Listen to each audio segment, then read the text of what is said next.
నమస్తే, welcome to non stop news. నేను మహేశ్వరి. నేను అనుశ్రీ. అమరావతి పనులకు రాష్ట్ర ఖజానా నుంచి నిధులు విడుదల చేసింది ఏపీ సర్కార్. ఖజానా నుంచి 2100 కోట్ల రూపాయలను సిఆర్డీఏకు విడుదల చేస్తూ జీవో జారీ చేసింది. ఇప్పటికే అప్పుల కుప్పగా ఉన్న ఖజానా నుంచి అమరావతికి డబ్బులు విడుదల చేయడంపై విమర్శలు వెల్లువెత్తుతున్నాయి. అమరావతి సెల్ఫ్ ఫైనాన్స్ ప్రాజెక్ట్ అంటూ బాకాలు ఊదిన ప్రభుత్వ పెద్దలు ఖజానాకు కన్నం పెడుతున్నారా అన్న అనుమానాలు వ్యక్తమవుతున్నాయి. మంగళవారం వచ్చిందంటే అప్పుల కోసం ఎగబడుతున్న కూటమి ప్రభుత్వం ఇప్పుడు మళ్లీ అమరావతి కోసం ఖజానా నుంచి డబ్బులు తీస్తే సంక్షేమ పథకాలు, ఉద్యోగుల జీతాలు ఎలా ఇస్తారు అన్న విమర్శలు వినిపిస్తున్నాయి. ఇప్పటికే అమరావతి కోసం ఏకంగా 47,000 కోట్ల అప్పులు చేసింది చంద్రబాబు ప్రభుత్వం.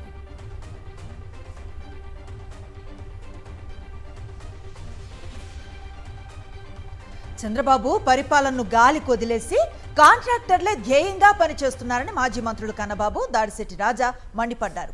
కాకినాడ జిల్లా పార్టీ ఆఫీసులో కమిటీల నియామకంపై పార్టీ శ్రేణులతో కలిసి చర్చించారు. 3-4 పిల్లల్ని కనాలని మహిళలను చంద్రబాబు అవమానిస్తున్నారని విమర్శించారు. చంద్రబాబు ఆడుతున్న డ్రామా ఏంటో అర్థం కావటం లేదన్నారు. ఈరోజు ముఖ్యమంత్రి గారు 2 రోజులకు ఒక ఈవెంట్ చేస్తున్నారు. మొన్న అనుకుంటా ఒక వారం రోజుల క్రితం ఒక ఈవెంట్ చేశారు. ఆ ఈవెంట్లో ఆయన 3 కంటే 30,000, 4 కంటే 40,000 అని చెప్పేసి ఒక పాట పాడడం జరిగింది. ఈ రాష్ట్రంలో ఉన్న మహిళలందరినీ కూడా తీవ్రంగా అవమానిస్తూ, ఎందుకంటే పురుషుడితో పాటు సమానంగా మహిళలు ఉద్యోగాలు చేస్తున్నారు, పురుషుడితో పాటు సమానంగా మహిళలందరూ ఈ సమాజంలో తిరుగుతున్న పరిస్థితి. కానీ మన ముఖ్యమంత్రి గారి దృష్టిలో మహిళలంటే పిల్లలు కానీ యంత్రాల్లాగా మాట్లాడడం జరిగింది. మత్స్యకారుల సేవలోనంట. ఇప్పుడు ఆయన చెప్పారు కదా, అసలు మత్స్యకారులకు సేవ, మత్స్యకారుల శాపమా? మొన్నే చూసాం ఆ నెల్లూరు జిల్లాలో ఆ ఫిషింగ్ హార్బర్ కథ ఏం చేశాడో. మళ్ళీ అక్కడికి వెళ్ళి చేపల పులుసు వండుతాడు. అసలు ఈయన డ్రామాలకి మా వల్ల కావట్లేదు. అసలు ఈ తెలుగు వెన్నుపోటు పార్టీ ఒకటి పెట్టి అన్ని మత్స్యకారుల దగ్గర నుంచి మొదలుపెట్టి రైతుల దగ్గర మొత్తం అందరినీ పొడి చేసి తండ్రి పక్కన కొడుకో పక్కన పొదుపు మీరు చేయండి, దుబారం ఏం చేస్తామని డ్రామా చేస్తున్నారు. గుంటూరు జిల్లా మామిళ్లపల్లిలో పోలీసులు ఓవర్ యాక్షన్ చేశారు. రైతులను పరామర్శించేందుకు వెళ్లిన వైఎస్ఆర్సీపీ దళిత నేత జూపుడి ప్రభాకర్ పట్ల దురుసుగా ప్రవర్తించారు. మామిళ్లపల్లి రైతులతో పాటు ఇటీవల అనారోగ్యంతో మృతి చెందిన పలువురి దళిత కుటుంబాలను పరామర్శించేందుకు పొన్నూరు వైఎస్ఆర్సీపీ ఇన్ఛార్జ్ అంబటి మురళి ఇంటికి వెళ్లారు. అయితే ఆ సమాచారం అందుకున్న పోలీసులు మురళి ఇంట్లోకి దూసుకెళ్లారు. జూపూడిని బలవంతంగా బయటకు లాక్కొచ్చారు. రైతుల పరామర్శకు వెళ్లడానికి వీల్లేదు అని, అందుకు ఎలాంటి అనుమతులు లేవు అని చెబుతూ పోలీసు వాహనం ఎక్కించుకొని చేబ్రోలు పిఎస్కు తరలించారు పోలీసులు. మహిళలను సైతం నెట్టేసిన పోలీసులు ఆయన్ను వాహనంలోకి ఎక్కించి తరలించారు. రాష్ట్రంలో కూటమి పాలన లేదని, కేవలం ఒక్క పార్టీయే పోలీసులతో పాలన చేస్తోందని జూపిడి ప్రభాకర్ విమర్శించారు. ప్యాకేజీ ఇస్తే పాలన చేయొచ్చని తండ్రి కొడుకు భావిస్తున్నారని ఆయన దుయ్యబట్టారు. తన ఇంటికి వచ్చిన జూపూడిని తనను అరెస్టు చేయటం అప్రజాస్వామికమని అంబటి మురళి మండిపడ్డారు. ఎస్సీ ఎస్టీ కేసెస్ అన్ని కాపు వ్యక్తుల మీదే. అది రాష్ట్ర కాపు జేఏసీ అధ్యక్షులు దాసర్ రాము గారు కూడా చెప్పారు. వారు జనసేన పార్టీకి మద్దతు ఇచ్చినటువంటి వ్యక్తి. ఇది తప్పు, ఇది అన్యాయం. ఆ వ్యక్తులు నాకు పర్సనల్గా తెలుసు. అనేక సేవా కార్యక్రమాల్లో వారు పాల్గొన్నారని వారు సర్టిఫై కూడా చేయడం జరిగింది. కనుక వైఎస్ఆర్ కాంగ్రెస్ పార్టీకి అనుసంధానంగా కాపు ఉద్యమాన్ని కూడా మామలపల్లిలో తీసుకురావడానికి దాసర్ రాము గారికి మేము కృతజ్ఞతలు తెలియజేస్తూ, జెన్యూన్ విషయాన్ని కుల తరపున కూడా పోరాటం చేసే హక్కులు దీనిలో ఉన్నాయి. ఎందుకంటే అందరూ కాపులే. మరి ఈ కాపుల ఓట్ల వల్లే మరి ధూళిపాళ నరేంద్ర ఇప్పటి వరకు శాసనసభ్యుడిగా ఉన్నారనేది వారు చెప్పినటువంటి నగ్న సత్యం. వైఎస్ఆర్ కాంగ్రెస్ పార్టీ మీ అందరికీ ఇక్కడ ఒక ఛాలెంజ్ ఇస్తూ ఉంది. ప్రజల లేకపోతే ప్రభుత్వమా, ఎవడ గెలవాలో చూస్తాం. ఈరోజు దేనికోసం ఆపుతున్నారు? కంట్రోల్ చేసుకోలేరా ఒక ఎమ్మెల్యేని మీరు? My dear honourable CM are the son of the CM are my dear mister deputy CM, where are you now? ఎడిపోయింది మీ హెలికాప్టర్, మీ విమానం? ఏ దేశంలో ఎగురుతున్నారు? ఎక్కడ పడుకున్నారు? గట్టిగా మాట్లాడితే ఆరోగ్యాలు బాగుండవు. అరే సైలెన్స్ మెయింటైన్ చేస్తే ఇక్కడ ప్రశ్నించాల్సింది ఎవడు? తూర్పు గోదావరి జిల్లాలో యథేచ్ఛగా కొనసాగుతున్న మట్టి మాఫియా దందాను ఆపకపోతే కలెక్టరేట్ను ముట్టడిస్తాము అని ఆ జిల్లా వైఎస్ఆర్సీపీ నేతలు హెచ్చరించారు.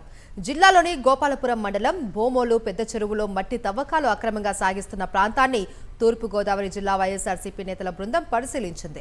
మాజీ మంత్రులు తానేటి వనిత, చెల్లుబోయిన వేణుగోపాలకృష్ణతో పాటు పలువురు నేతలు పెద్ద చెరువులో యథేచ్ఛగా మట్టి మాఫియా దందాను బట్టబయలు చేశారు. టీడీపీ నేతలు రైతుల పొలాలకు మట్టి తరలించే పేరుతో వారి ఇటుక బట్టీలకు రియల్ ఎస్టేట్ వ్యాపారాల కోసం మట్టిని తరలిస్తున్నారని వైఎస్ఆర్సీపీ నేతలు ఆగ్రహించారు. ఇదే తరహాలో జిల్లా అంతటా మట్టి దోపిడీ జరుగుతోందని ఆందోళన వ్యక్తం చేశారు.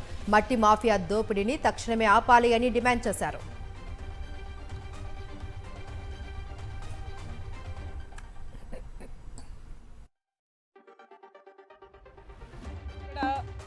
మామూలుగా ఈ చెరువు తవ్వకాలు జరిపేది ఎందుకు అంటే రైతన్నలందరూ కూడా ఈ వేసవి కాలంలో తమ పంట పొలాల్లోకి ఎరువు నిమిత్తం కానివ్వండి, పల్లంగా ఉన్న వాటిని ఫిల్ చేసుకునే దానికి ఇక్కడ చెరువు తవ్వకాలకి పర్మిషన్స్ తీసుకుంటుంటారు.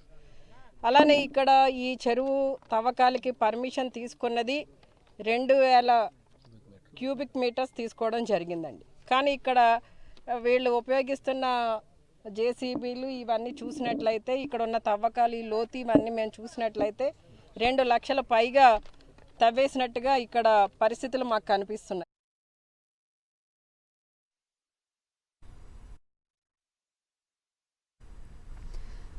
ఏపీలో కూటమి పాలన వచ్చాక ఇష్టారాజ్యంగా పాలన కొనసాగుతోంది. టీడీపీ నేతల అరాచకాలకు అంతు లేకుండా పోతోంది. ఎలాంటి పదవులు లేకున్నా అధికారం చెలాయిస్తూ అధికారులపై పెత్తనం చెలాయిస్తున్నారు. కాకినాడ జిల్లా ప్రతిపాడు నియోజకవర్గంలో టీడీపీ షాడో ఎమ్మెల్యే ఇప్పుడు కలకలం రేపుతున్నారు. ఎమ్మెల్యే వరపుల సత్యప్రభ విదేశీ పర్యటనలో ఉండటంతో పార్టీ ఆఫీసులో ఎంపీడీఓలతో టీడీపీ నేత యాళ్ల జగదీష్ సమీక్ష నిర్వహించడం ఇప్పుడు సంచలనంగా మారింది. ప్రోటోకాల్ లేకుండా అధికారులతో టీడీపీ నేత సమీక్ష నిర్వహించడంపై విమర్శలు వెల్లువెత్తుతున్నాయి.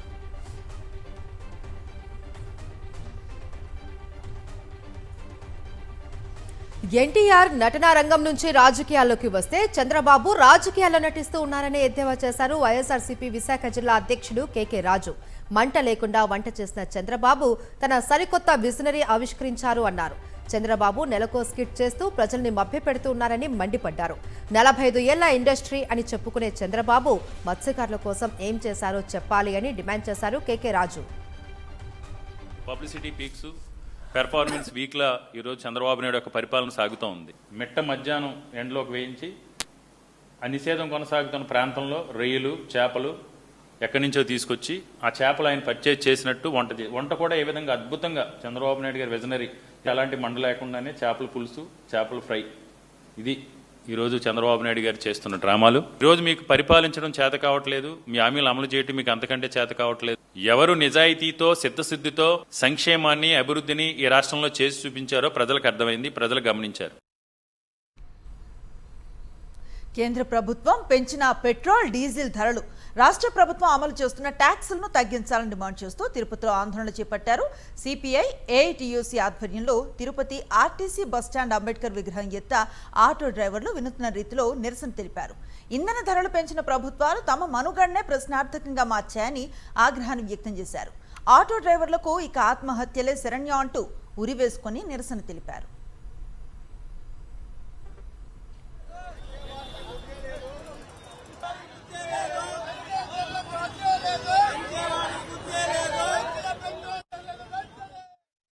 ₹45 రావాల్సిన డీజిల్ ఈ రోజు ₹100 చేశారు.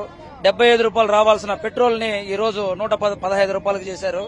₹85 రావాల్సిన సిఎన్జి గ్యాస్ ని ఈ రోజు ₹93.50 పెంచి మాకు ఉరితాడిలాగా కేంద్ర ప్రభుత్వం ఏమనుకుంటే మేమనుకునే ఆ కాలంలో పెట్టుబడిదారులు ఎలా వ్యవస్థ పోతున్నదో పెట్టుబడిదారులకే ఈ నరేంద్ర మోడీ ఈరోజు అనుసరిస్తుంటూ వాళ్ళకే లాభాలు చేకూర్చుకుంటూ మాలాంటి పేద ప్రజలని ఉరితాడి వేసి అణగదొక్కుతున్నాడు. ఊబులోకి అణగదొక్కి ప్రాణాలు తీసుకునే పరిస్థితికి వస్తా ఉంది. కేంద్ర పట్టణ అభివృద్ధి శాఖ మంత్రి మనోహర్ లాల్ ఖట్టర్తో కేంద్ర మంత్రి కిషన్ రెడ్డి సమావేశమయ్యారు. హైదరాబాద్ అభివృద్ధి ప్రాజెక్టులపై ఖట్టర్తో కిషన్ రెడ్డి చర్చించారు. ఈ సందర్భంగా హైదరాబాద్ మెట్రో ఫేజ్ 2కు కేంద్రం గ్రీన్ సిగ్నల్ ఇచ్చిందని కిషన్ రెడ్డి తెలిపారు. కేంద్ర రాష్ట్ర ప్రభుత్వాల ఉమ్మడి భాగస్వామ్యంతో మెట్రో 2వ దశ పనులు జరుగుతాయని కిషన్ రెడ్డి స్పష్టం చేశారు. 2వ దశలో భాగంగా మొత్తం 162 కిలోమీటర్ల మేర మెట్రోను విస్తరించేందుకు కేంద్ర రాష్ట్ర ప్రభుత్వాలు పనులు చేపట్టనున్నాయి. మరోవైపు మూసీ పారిశుధ్యంపై కూడా చర్చ జరిగింది. మూసీ పారిశుధ్యానికి 39 STPలు నిర్మించేందుకు కేంద్రం అంగీకరించింది.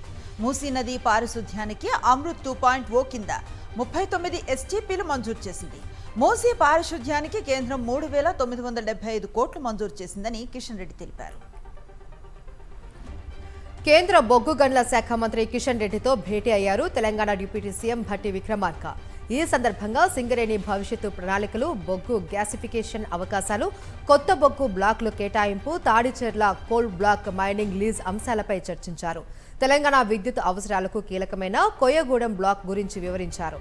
బట్టి ప్రతిపాదనలపైన స్పందించిన కిషన్ రెడ్డి కేంద్ర రాష్ట్ర అధికారులతో సంయుక్త సమావేశం ఏర్పాటు చేస్తామని హామీ ఇచ్చారు. బండి భగీరథ అరెస్టు తర్వాత తొలిసారి మీడియాతో మాట్లాడారు కేంద్ర మంత్రి బండి సంజయ్. భగీరథ్ కేసు కోర్టు పరిధిలో ఉందన్న ఆయన తన కొడుకును విచారణకు సహకరించాలని పోలీసులకు అప్పగించారని తెలిపారు. కన్న కొడుకును ఓ తండ్రి పోలీసులకు అప్పగించిన సందర్భం ఏదైనా ఉందా అన్నారు. కొత్త పార్టీ పెట్టాలనే తప్పుడు ఆలోచనలు తనకు లేవని బండి సంజయ్ స్పష్టం చేశారు. ఇలా భారతీయ జనతా పార్టీ కమిట్మెంట్తో పనిచేసే ప్రతి కార్యకర్త కోరుకున్నది ఒకటే ఒక చివరి కోరిక. ఉరిశిక్ష వేసే ముందు కోరికలు అడుగుతారట, చివరి కోరిక ఏంది అడుగుతారట. కమిట్మెంట్తో పనిచేసే భారతీయ జనతా పార్టీ కార్యకర్తను మీరు పిలిచి అడిగితే చెప్పే టక్ పని అయిపోయింది ఒకటే, నేను చచ్చిపోయినాక నా మీద భారతీయ జనతా పార్టీ కండ కప్పాలని, జెండా కప్పాలని అంటారు. దీనికి కమిట్మెంట్ అంటారు. అటువంటి కమిట్మెంట్ గల కార్యకర్తలు మీద లేదా ఇప్పుడు నన్ను అడిపించకూడదు. ఎవరు రాస్తూ ఉంటారు, ఎవరో రాస్తూ ఉంటారు, ఏదో చేస్తూ ఉంటారు. కాబట్టి దాని మీద పట్టించుకోవాల్సిన అవసరం లేదు, పట్టించుకోవడం కూడా. ఫ్యూచర్ సిటీకి గ్లోబల్ సంస్థలను తీసుకురావాలి అని నెట్ జీరో సిటీ తరహాలోనే డిజైన్స్ ఉండాలి అన్నారు సీఎం రేవంత్ రెడ్డి. అంతర్జాతీయ ప్రమాణాలతో మౌలిక వసతులు కల్పించాలి అని అధికారులను ఆదేశించారు. ఇన్వెస్ట్ తెలంగాణ కోసం ప్రత్యేక సెల్ 1500 ఎకరాలలో డేటా సిటీ ఏర్పాటు చేయాలి అని సూచించారు. ప్రధాని మోదీనికి కలిసి హెల్త్ క్లస్టర్ కేటాయించాలి అని కోరుతామని తెలిపారు.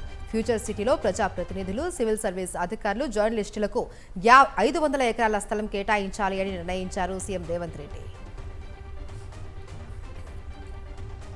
తెలంగాణ సీఎం మంత్రుల పీఏగా చెప్పుకొని డబ్బు వసూళ్లకు పాల్పడ్డ వ్యక్తిని మేడ్చల్ పోలీసులు అరెస్ట్ చేశారు. మెదక్ జిల్లా శివంపేటకు చెందిన సంతోష్ గుప్తా వసూలు రాజాగా అవతారం ఎత్తాడు. ఖరీదైన కారులో తిరుగుతూ ఖద్దరు బట్టలు వేసుకుని హోటల్లో హుందాగా కూర్చుని సెటిల్మెంట్లు చేయటం, బెదిరింపులకు పాల్పడి డబ్బు వసూళ్లు చేయటం పనిగా పెట్టుకున్నాడు. ఈ క్రమంలోనే మేడ్చల్ పోలీస్ స్టేషన్ పరిధిలో ఆర్ఆర్ రియల్ ఎస్టేట్ వ్యాపారికి ఫోన్ చేసి తాను సీఎం మనిషినంటూ డబ్బు డిమాండ్ చేశాడు. సదరు వ్యాపారి మేడ్చల్ పోలీస్ స్టేషన్లో ఫిర్యాదు చేయడంతో సంతోష్ గుప్తాను పోలీసులు అరెస్ట్ చేసి రిమాండ్కు తరలించారు. సీఎం రేవంత్ రెడ్డి సొంత జిల్లాలో అమ్మాయిలకు రక్షణ లేకుండా పోయింది అని బీఆర్ఎస్ నేత ఆర్ఎస్ ప్రవీణ్ కుమార్ మండిపడ్డారు. మహబూబ్ నగర్ జిల్లా జడ్చర్లలో ఇటీవల ప్రేమోన్మాది చేతిలో హత్యకు గురైన వైష్ణవి కుటుంబాన్ని ఆయన పరామర్శించారు. బండి సంజయ్ కుమారుడి విషయంలో బీజేపీ, కాంగ్రెస్ పార్టీలు ఒక్కటై అమ్మాయిల రక్షణ విషయంలో నోరు మెదపడం లేదు అని ఆయన ఆరోపించారు. బాధితురాలి కుటుంబానికి న్యాయం జరిగేంత వరకు తాము పోరాడతామన్నారు ఆర్ఎస్ ప్రవీణ్ కుమార్. మాజీ ముఖ్యమంత్రి కాసు బ్రహ్మానందరెడ్డి వర్ధంతి సందర్భంగా ఆయనకు ఘన నివాళులు అర్పించారు వైఎస్ఆర్సీపీ అధినేత వైఎస్ జగన్.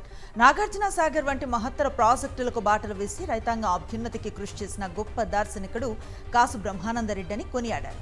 స్వాతంత్ర్య సమర యోధుడిగా, ముఖ్యమంత్రిగా ఆయన అందించిన సేవలు చిరస్మరణీయమన్నారు వైఎస్ జగన్. పల్నాడు జిల్లా నరసరావుపేటలో మాజీ సీఎం కాసు బ్రహ్మానందరెడ్డి వర్ధంతి సందర్భంగా ఆయన కాంస్య విగ్రహానికి పూలమాలలు వేసి నివాళులు అర్పించారు. మాజీ ఎమ్మెల్యే కాసు మహేష్ రెడ్డి, గోపిరెడ్డి శ్రీనివాసరెడ్డి, వైఎస్ఆర్సీపీ నేతలు పల్నాడు ప్రాంతాన్ని సస్యశ్యామలం చేశారు అని కొనియాడారు. కాళేశ్వరం వద్ద సరస్వతి అంత్య పుష్కరాలు రేపటి నుంచి ప్రారంభం కానున్నాయి. జూన్ 1 వరకు 12 రోజుల పాటు అంగరంగ వైభవంగా నిర్వహించేందుకు ప్రభుత్వం అన్ని ఏర్పాట్లు చేసింది. గవర్నర్ శివప్రతాప్ శుక్లా పుష్కరాలను ప్రారంభించనున్నారు. కంచి కామకోటి పీఠాధిపతి విజయేంద్ర సరస్వతి తొలి పుష్కర స్నానం చేయనున్నారు. సుమారు 30 నుంచి 40 లక్షల మంది భక్తులు హాజరవుతారని అంచనా వేస్తున్నారు. ఏర్పాట్ల కోసం ప్రభుత్వం దాదాపు 30 కోట్ల రూపాయల నిధులను కేటాయించింది. తెలంగాణ ఎప్సెట్లో స్టేట్ ఫస్ట్ ర్యాంక్ సాధించిన ఋషి కలను నిజం చేశారు మెగాస్టార్ చిరంజీవి. ఎప్సెట్లో స్టేట్ టాప్ ర్యాంక్ సాధిస్తే మెగాస్టార్ను కలుస్తాను అని హామీ ఇచ్చారు ఋషి తండ్రి. నేడు ఆ రోజు కూతురికి ఇచ్చిన మాటను తండ్రి నిలబెట్టుకున్నారు. తన నివాసానికి వచ్చిన ఋషిని అభినందించి సత్కరించారు చిరంజీవి. ఆమె భవిష్యత్తు మరింత ఉజ్వలంగా ఉండాలి అని ఆకాంక్షించారు.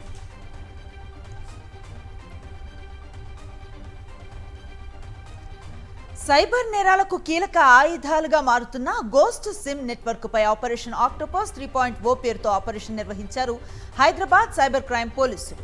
13 రాష్ట్రాల్లో సోదాలు చేసి 66 మందిని అరెస్ట్ చేశారు.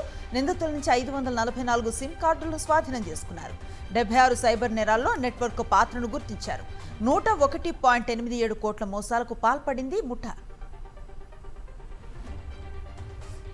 దేశవ్యాప్తంగా మన టీమ్స్ పంపించి కొన్ని నేరస్తులను పట్టుకోవడానికి మనము ప్లాన్ చేయడం జరిగింది. దాని భాగంగా ఆక్టోపస్ 1ను మనం చేపట్టి, ఎందుకంటే ఈ సైబర్ క్రైమ్లో విక్టిమ్తో పాటు సైబర్ క్రైమ్ క్రిమినల్స్ ఉన్నారు, వాళ్ళకు హెల్ప్ చేసిన బ్యాంకింగ్ వ్యవస్థ ఉంది. అట్లానే ఒక గోస్ట్ సిమ్స్ని సరఫరా చేసే ఒక ముఠా కూడా ఇన్వాల్వ్ కావడం జరుగుతుంది. అన్నీ కూడా మనము ఒకసారి డెసిఫర్ చేయడానికి చేసేదానికి ఈ ఒక ఆక్టోపస్ ఒక ఆపరేషన్ని మనము చేపట్టాను. లంచం తీసుకుంటూ రెడ్ హ్యాండెడ్గా పట్టుబడ్డారు ఓ మహిళా ఎస్ఐ. ఓ కేసు విషయంలో లంచం ఇస్తేనే ఉన్నతాధికారులను మేనేజ్ చేస్తాను అని సికింద్రాబాద్ బోయిన్పల్లి ఎస్ఐ నందిత డిమాండ్ చేశారు. దాంతో బాధితుడు ఏసీబీ అధికారులను ఆశ్రయించాడు. 30,000 లంచం తీసుకుంటూ ఉండగా ఎస్ఐ నందితను రెడ్ హ్యాండెడ్గా పట్టుకున్నారు ఏసీబీ అధికారులు. సీఐతో పాటు ఇతర సిబ్బందిని విచారించిన తర్వాత వారి ప్రమేయం లేనట్లు గుర్తించారు. నందిత క్యాబిన్తో పాటు ఇతర పత్రాలను తనిఖీ చేశారు. జగిత్యాల జిల్లాలో విషాదం నెలకొంది. మేడిపల్లి మండలం కొండాపూర్లో ఆలయ కోనేరులో పడి 3 చిన్నారులు మృతి చెందారు. కుటుంబం అంతా కలిసి దర్శనం కోసం స్థానిక శివగంగ ఆలయానికి వెళ్ళింది. ఆ సమయంలో 3 చిన్నారులు ఆడుకుంటూ ప్రమాదవశాత్తు అందులో పడిపోయారు. చిన్నారుల మృతితో తల్లిదండ్రులు కన్నీరు మున్నీరవుతున్నారు. ఈ ఘటన గ్రామంలో తీవ్ర విషాదాన్ని నింపింది. ఆన్లైన్ ఫార్మసీల అమ్మకాలను వ్యతిరేకిస్తూ ఫార్మసీ వ్యాపార సంఘాల పిలుపు మేరకు దేశవ్యాప్తంగా మెడికల్ షాపుల బంద్ కొనసాగింది. ఈ బంద్ ప్రభావం తెలుగు రాష్ట్రాలపై కూడా పడింది. తెలంగాణలో దాదాపు 25,000కు పైగా దుకాణాలు మూతపడగా ఒక్క హైదరాబాద్ నగరంలోని 12,000 మెడికల్ షాపులు తెరుచుకోలేదు. ఇటు ఏపీలో దాదాపు 45,000 మెడికల్ షాపుల్లో మందుల విక్రయాలు నిలిచిపోయాయి.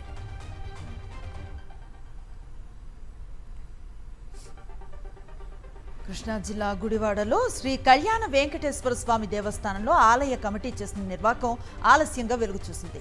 భక్తులు సమర్పించిన ₹1 కోటి విలువైన బంగారు కిరీటాన్ని ఆలయ కమిటీ సభ్యులు బ్యాంకులో తాకట్టు పెట్టుకుని ఘోరాపచారం చేశారు. 2025 జనవరిలో మాటూరి సుబ్బారావు, లక్ష్మీకుమారి అనే వృద్ధ దంపతులు దేవుడికి 461 గ్రాముల బంగారు కిరీటాన్ని భక్తితో సమర్పించారు. అప్పుడు 70 లక్షల రూపాయలతో కిరీటాన్ని తయారు చేయించారు. ఇప్పుడు దాని విలువ ₹1 కోటి పైగానే ఉంది.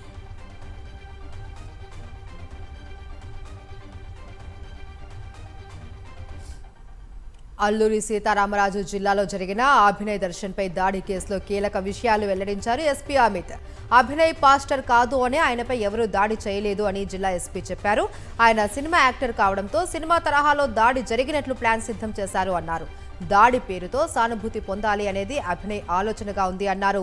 మతాల మధ్య చిచ్చు పెట్టాలి అనేది అభినయ్ ఉద్దేశమని విచారణలో తేలింది అన్నారు. గతంలో కూడా అభినయ్పై అనేక కేసులు ఉన్నాయని ఎస్పీ అమిత్ తెలిపారు.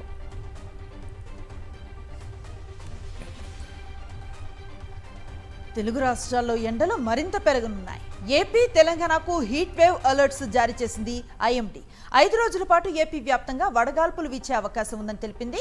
కోస్తా జిల్లాలకు రెడ్ అలర్ట్ జారీ చేశారు అధికారులు.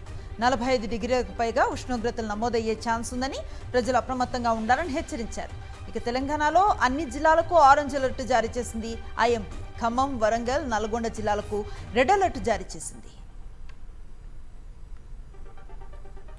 శంషాబాద్ ఎయిర్పోర్ట్లో 3 కోట్ల రూపాయల విలువైన హైడ్రోపోనిక్ గంజాయిని సీజ్ చేశారు. బ్యాంకాక్ నుంచి వచ్చిన 2 భారతీయ ప్రయాణికులను తనిఖీ చేయగా ఘాటైన వాసనతో కూడిన 24 నల్లటి ప్యాకెట్లు లభ్యమయ్యాయి. 8 కిలోలకు పైగా ఉన్న ఈ హైడ్రోపోనిక్ గంజాయి విలువ 3.05 కోట్లు ఉంటుందని గుర్తించారు. నిందితులు ఇద్దరిని అరెస్ట్ చేసిన డిఆర్ఐ అధికారులు దర్యాప్తు ప్రారంభించారు. రంగారెడ్డి జిల్లా అత్తాపూర్లో యువతి కేసును పోలీసులు ఛేదించారు. మలక్పేటలో యువతిని గుర్తించారు. ఫోన్ నెంబర్ ఆధారంగా పోలీసులు ట్రేస్ చేశారు. మలక్పేటలో ఇంట్లోనే యువతి సేఫ్గా ఉంది. రాత్రి నంబర్ ప్లేట్ లేని థార్ వాహనంలో వచ్చిన 4 వ్యక్తులు ఓ ఆసుపత్రి నుంచి యువతిని ఎత్తుకెళ్లారు. ఘటన జరిగిన జోయ్ హాస్పిటల్ను పోలీసులు పరిశీలించారు.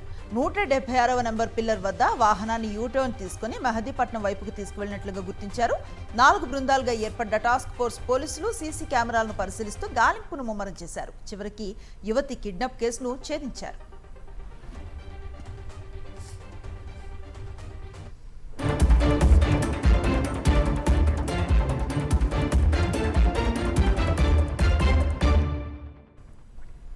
జాతీయ వార్తలు చూద్దాం. తమిళనాడు మంత్రివర్గ విస్తరణ వ్యవహారం ఆసక్తికరంగా మారింది.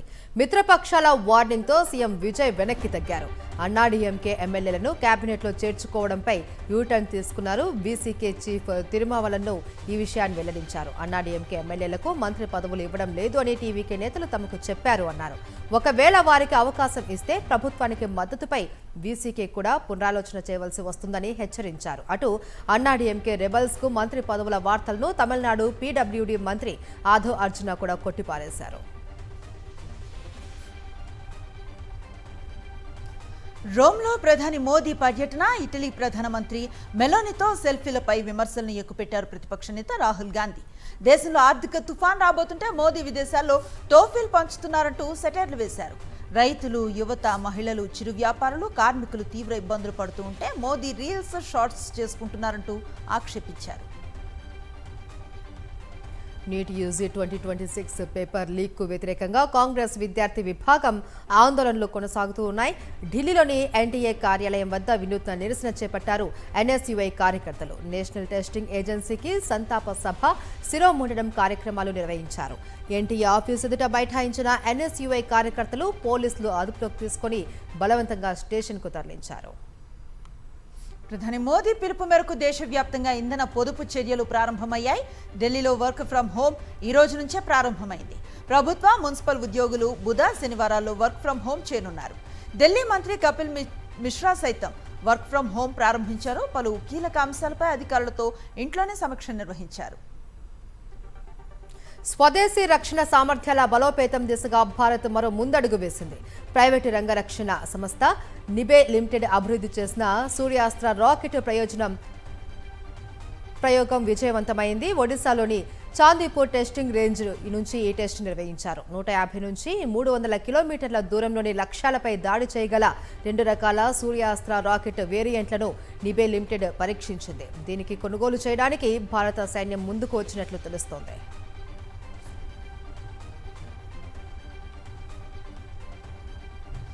కులగణనపై సుప్రీంకోర్టు కీలక వ్యాఖ్యలు చేసింది. సంక్షేమ పథకాల అమలుకు ఎంతమంది వెనుకబడిన కులాల వారు ఉన్నారో కేంద్రం ఖచ్చితంగా తెలుసుకోవాలని వ్యాఖ్యానించింది. ఈ మేరకు కులగణను వ్యతిరేకిస్తూ దాఖలైన ప్రజా ప్రయోజన వ్యాజ్యాన్ని డిస్మిస్ చేసింది. కులగణన అనేది ప్రభుత్వ విధాన నిర్ణయం అని స్పష్టం చేసింది. ట్రైన్స్లో వరుస అగ్ని ప్రమాద ఘటనలు జరగడంపై కేంద్ర రైల్వే శాఖ కీలక ప్రకటన చేసింది. ఈ ప్రమాదాల వెనుక అసాంఘిక శక్తుల ప్రమేయం ఉంది అని వెల్లడించింది. రైల్వే ప్రొటెక్షన్ ఫోర్స్ దర్యాప్తులో ఈ విషయం వెల్లడైందని తెలిపింది. 4 అగ్ని ప్రమాద సంఘటనలపైన క్షుణ్ణంగా విచారణ జరిపి అనంతరం విధ్వంసానికి సంబంధించిన ఆధారాలు లభించాయని స్పష్టం చేసింది. దీనిపై దర్యాప్తు చేస్తున్నట్లు తెలిపింది. భారత సరిహద్దుల్లో పాకిస్తాన్ మరోసారి తన కుయుక్తులు ప్రదర్శించింది. జమ్మూ కాశ్మీర్ బహదూర్పురా పంచాయతీలోకి డ్రోన్ సాయంతో హెరాయిన్ను పంపించింది. పాకిస్తాన్ వైపు నుంచి వచ్చిన అనుమానాస్పద డ్రోన్ హెరాయిన్ ప్యాకెట్లను జారవిడిచింది. స్థానికుల సమాచారంతో పోలీసు బృందాలు హుటాహుటిన అక్కడికి చేరుకున్నాయి. దీంతో భారీ అక్రమ రవాణా నెట్వర్క్ గుట్టు రట్టయింది. Bhopal model Twisha Sharma post mortem report వెల్లడైంది. ఉరి వల్లనే ఆమె మరణించింది అని రిపోర్టులో తేలింది. అలాగే ఆమె ఒంటిపై అనేక గాయాలు ఉన్నట్లు కూడా వెల్లడైంది.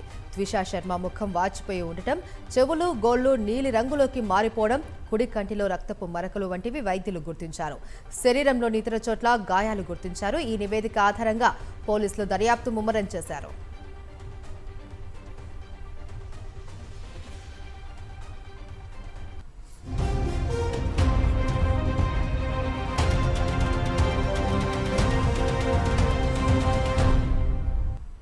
అంతర్జాతీయ వార్తలు చూద్దాం. భారత్ ఇటలీ సంబంధాలు ప్రత్యేక వ్యూహాత్మక భాగస్వామ్యం స్థాయికి చేరాలి అని తెలిపారు ప్రధాని నరేంద్ర మోదీ. 20 బిలియన్ యూరోల వాణిజ్యమే లక్ష్యంగా ఇరు దేశాలు పనిచేస్తున్నాయి అన్నారు.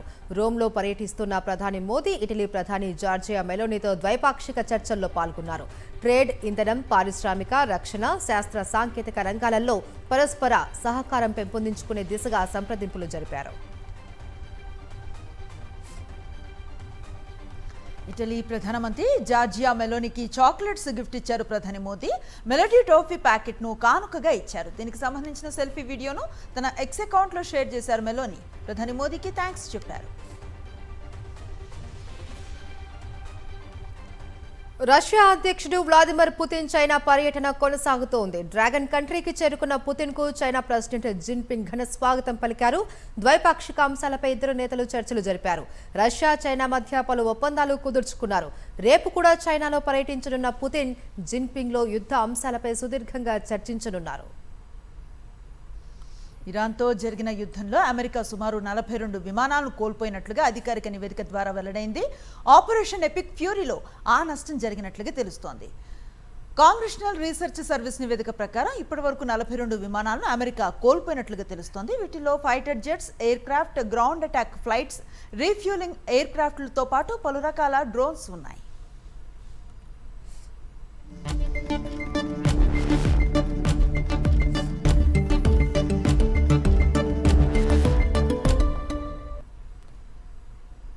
Coming to business updates. దేశీయ స్టాక్ మార్కెట్ సూచీలు ఈరోజు లాభాల్లో ముగిశాయి. 117 పాయింట్లు లాభపడ్డ సెన్సెక్స్ 75,318 వద్ద ముగిసింది. ఇక నిఫ్టీ 41 పాయింట్ల లాభంతో 23,659 వద్ద స్థిరపడింది.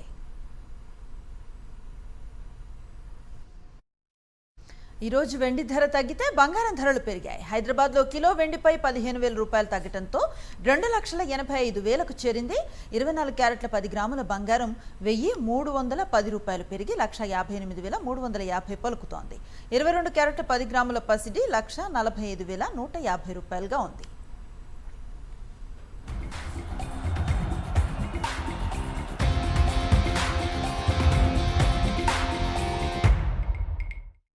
స్పోర్ట్స్ అప్డేట్స్ చూద్దాం. పాకిస్తాన్ టెస్ట్ జట్టుకు షాక్ ఇచ్చింది బంగ్లాదేశ్. సిలెట్ వేదికగా జరిగిన రెండో టెస్టులో బంగ్లాదేశ్ 78 పరుగుల తేడాతో విజయం సాధించింది. దీంతో 2 మ్యాచ్ల సిరీస్ను బంగ్లాదేశ్ 2-0తో క్లీన్ స్వీప్ చేసింది. తాజా విజయంతో WTC పాయింట్ల పట్టికలో బంగ్లాదేశ్ 5వ స్థానానికి ఎగబాకింది. టీమిండియా 6వ స్థానానికి పరిమితం కాగా పాకిస్తాన్ 8వ ప్లేస్కు పడిపోయింది. ఇవి నాన్ స్టాప్ న్యూస్ అప్డేట్స్.